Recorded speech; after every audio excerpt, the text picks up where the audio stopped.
Après Tom Holland et ses gaffes à répétition, c'est au tour de Gwyneth Paltrow de révéler un gros spoiler sur Avengers 4.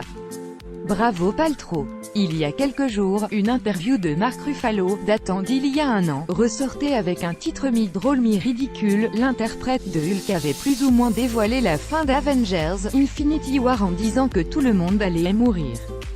Depuis, c'est Tom Holland, l'interprète de Spider-Man, qui a été suivi de près, pour sa capacité à ne pas tenir sa langue en pommeau.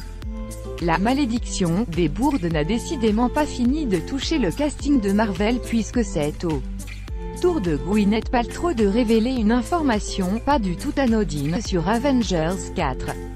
Alors toi qui lis ces lignes sans encore avoir vu Infinity War, prends garde à toi et aux spoilers. Il est vrai que cela faisait un moment que nous n'avions pas vu Pepper Potts, la petite amie de Tony Stark dans les films du MCU.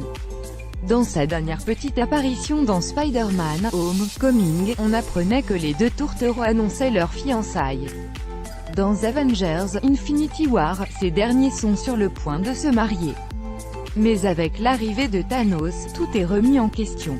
Alors du coup, pendant que tout le monde va de sa petite théorie concernant Avengers 4, Gwyneth Paltrow, elle, accorde une interview au magazine officiel Infinity War pour Titan Publishing.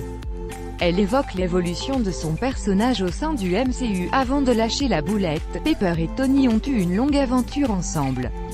Elle a commencé en tant qu'assistance consciencieuse, puis leur relation a évolué, et maintenant une décennie plus tard ils sont mariés et ont un enfant.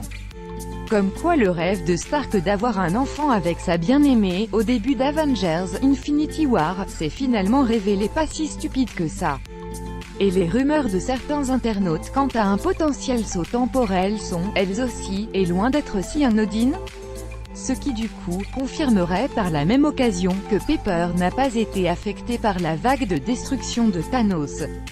Maintenant si vous vous rappelez la scène, plus ou moins gênante, où Stark et Pepper discutent du rêve d'avoir un enfant, Tony lance à sa fiancée le prénom qu'il aimerait, pourquoi pas, donner à leur potentielle descendance, Morgan.